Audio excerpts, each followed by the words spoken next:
اور اللہ پر جان بوجھ کر وہ جھوٹ باندھتے ہیں۔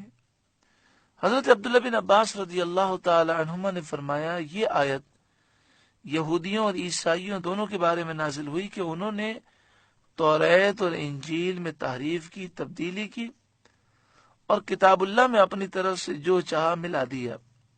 ما کان لبشر ان یؤتیہ اللہ الکتاب والحکم والنبوۃ، کسی آدمی کا یہ حق نہیں کہ اللہ اسے کتاب، حکم اور نبوت عطا کرے، ثم یقول للناس، پھر وہ لوگوں سے کہے، کونوا عبادا لی من دون اللہ، اللہ کو چھوڑ کر میری عبادت کرنے والے بن جاؤ، میری پوجا کرو۔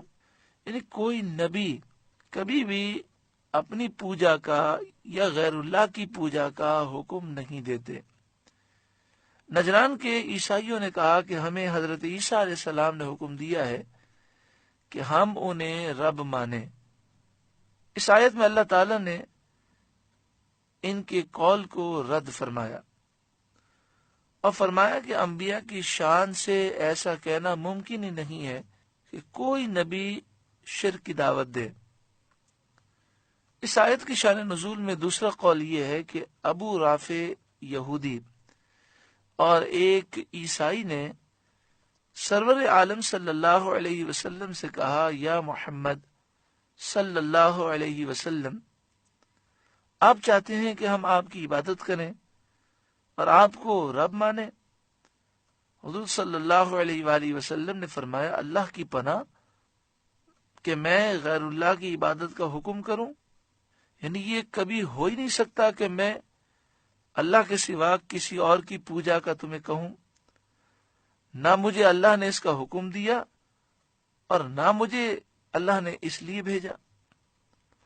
وَلَٰكِن كُونُوا رَبَّانِيِّينَ، ہاں نبی یہ کہتے ہیں کہ اے لوگوں اللہ والے ہو جاؤ، ربانی بن جاؤ۔ ربانی اس عالم کو کہتے ہیں جو فقیہ ہو، باعمل ہو اور بہت زیادہ دیندار ہو۔ بما کنتم تعلمون الکتاب وبما کنتم تدرسون، اس وجہ سے کہ تم کتاب سکھاتے ہو اور اس سے تم درس کرتے ہو۔ یعنی جب تم کتاب سے علم حاصل کرتے ہو اور کتاب کا درس دیتے ہو، علم اور تعلیم کا فائدہ یہ ہونا چاہیے کہ آدمی اللہ والا ہو جائے۔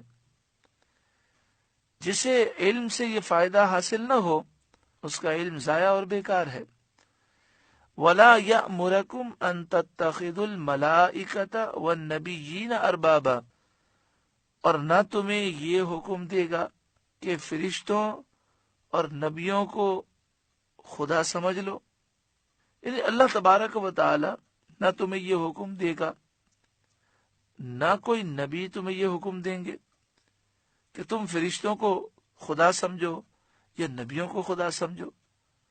أَيَأْمُرُكُمْ بِالْكُفْرِ بَعْدَ إِذْ أَنْتُمْ مُسْلِمُونَ، کیا تمہیں کفر کا حکم دے گا بعد اس کے کہ تم مسلمان ہو گئے؟